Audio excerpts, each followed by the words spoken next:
शुरू हो रही है कथा तारा रानी, शुरू हो रही। ढोलक को कम कर दे रे, ढोलक कम कर दे।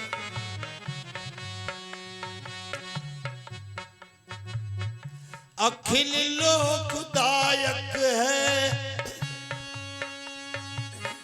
अखिल लोकदायक है तारा की कहानी, शुरू हो रही है कथा तारा रानी, शुरू हो रही है कथा तारा।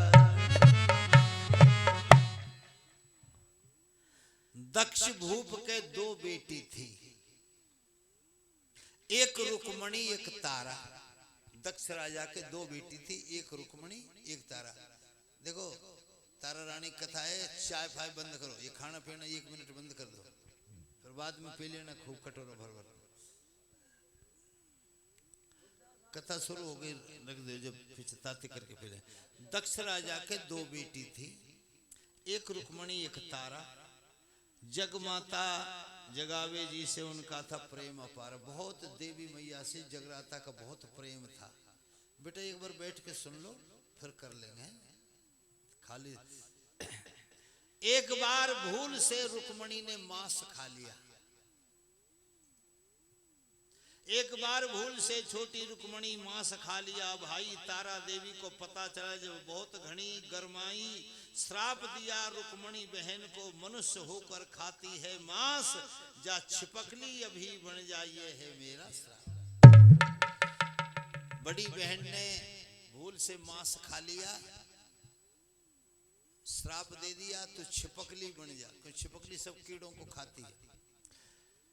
जन्म दूसरे में इंद्रलोक की बनी अप्सरा तारा, बनी छिपकली बहन रुक्मणी, कीड़े मकोड़ी खानी, और शुरू हो रही है तारा रानी की कहानी, शुरू हो रही है तारा रानी की कहानी।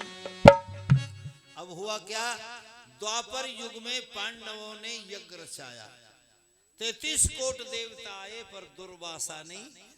अजय यहाँ 33 कोट देवता आ गए पर दुर्वासा ऋषि नहीं आए पांडवों के यज्ञ में। दुर्वासा ऋषि का यह है, सारे पांडव मनाने के लिए चले गए पर दुर्वासा ऋषि नहीं आए।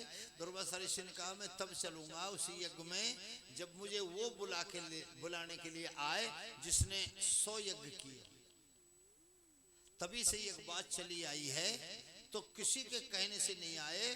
तो द्रौपदी गई थी नंगे पैर साड़ी से रास्ता झाड़ती हुई, तभी से ये कहावत चली आई है कि संत मिलन को चालिए तजमाया अभिमान, और जो जो पग आगे धरे कोटनी यज्ञ समान। द्रौपदी लाई थी उसको, और पूर्ण हुआ यज्ञ, पांडवों का भोजन की तैयारी। दुर्वासा धर रूप चील का सर्प लिया विषधारी। दुर्वासा ने उसी वैर के कारण एक सर्प का रूप बनाया, और एक माया रूपी सर्प बना करके जो खीर बनाई थी उस खीर में जाके गिर गया और जहर खोल दिया। दुर्वासा ने जहर फेंक दिया, गिरा खीर में जाई, जहर छोड़ दिया खीर के अंदर। सुनो बहन और भाई, यही छिपकली देख रही थी। जो पहले रुक्मणी छिपकली बन गई श्राप से, वो छिपकली देख रही थी कि खीर में सर्प गिरा है और इसको सब लोग खाएंगे, सब मर जाएंगे। और जब वो खीर को लेने लगे तो छिपकली कूद के उस खीर में गिर गई। सबने कहा भाई ये तो अशुद्ध हो गई, अब ये खीर काम की नहीं है। जैसे उस खीर को पटका तो नीचे उसमें सर्प निकला। तो उन्होंने कहा भाई तुलसीदास रामायण में लिखी खास चौपाई, मरते की जान बचावे परहित सरस धर्म नहीं। भाई तो ये भोज अब जन्म तीसरे में छिपकली सप्रस राजा की बेटी बनी, और बहन दूसरी हरिश्चंद्र को ब्याही थी, उसका नाम था तारा।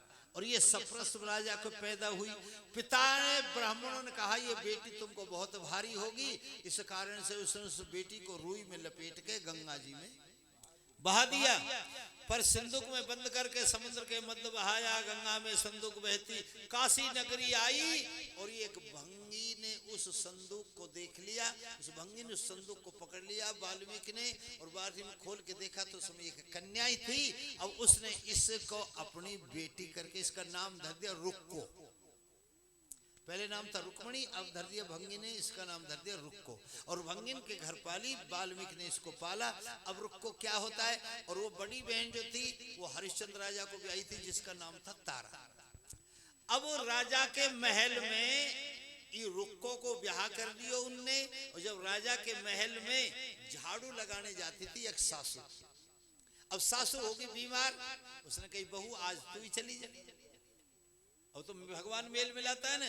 अब रुक्को जब हरिश्चंद्र राजा के महल में झाड़ू लगाने के लिए गई तो वहां तारा ने इसको पहचान लिया, तो मेरी बहन है, दूसरा जन्म ले लिया। तो उसने कही अब क्या करूं बहन, अब मेरा वंश भी चलेगा, मैं तो यहाँ भंगियों के यहाँ आ गई। तो उसने कहा कोई बात नहीं, जाति पाति से कोई मतलब नहीं होता, विचार अच्छे रखने चाहिए, मन अच्छा रखना चाहिए, ध्यान अच्छा रखना चाहिए, भगवान को कभी भूलना नहीं चाहिए, देवी देवताओं को पितृ देवताओं को सदा तर्पण करो। अब तो एक काम करना कि तेरे पुत्र पैदा होगा, मैं तुझे फल देती हूँ, पर जब होगो देवी माँ का जगराता करा दे, जागरण करा दे। अब वो बेटा हो गया लेकिन वो जागरण को भूल गई, याद नहीं रहा। अब जागरण भूल गई तो उसके बाद में देवी माँ ने गुस्सा हो गई, देवी माँ ने प्रकोप किया, और जो लड़का पैदा हुआ था उसको चेचक निकल गया, या अपन बात माता कह दे, माता में निकल आई, बड़ी माता ने चेचक निकल आई। अब वो तो चेचक से बहुत घायल हो गया। फिर ये पूछने के लिए गई बहन से, और बहन ने कहा कि तूने गलती की है, बेटा के लिए तूने देवी माँ का जागरण बोला था, उस जागरण को तू भूल गई, तो वन की मैं देवी माँ से क्षमा मांग, जागरण करवाऊंगी। अब तो जागरण जब करवाऊं, जब जाकर तू मेरे जागरण में आए। वो राजा की रानी हरिश्चंद्र की रानी है तारा, और ये छोटी बहन वो माने तो मैं जागरण तो करवा दूंगी, पर तू मेरे जागरण में आए तो मैं जागरण करवाऊं देवी माँ को।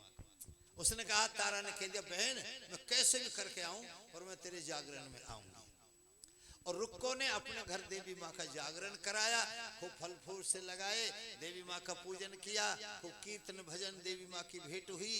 और जब तारा दुबक के आई, पति जब सो गया, राजा सो गया, तब वो आई, लेकिन उसको पता पड़ गया कि वहां गई थी। अब वो भी इसके पीछे आया, इतने जागरण समापन हो गया, जागरण को प्रसाद बटो। तो अब वहां दुनिया की नजर में ये मांस है, मदिरा है, इसकी झोली में दे दिया। और जब ये उल्टी जा रही थी तो राजा ने कहा तू भंगिन के घर कैसे गई? देवी से कही मैं तो देवी माँ के जागरण में गई थी। देवी जय हो देवी माँ के जागरण में भगवान के कीर्तन में जाना, सत्संग में जाना कोई बुरी बात नहीं होती।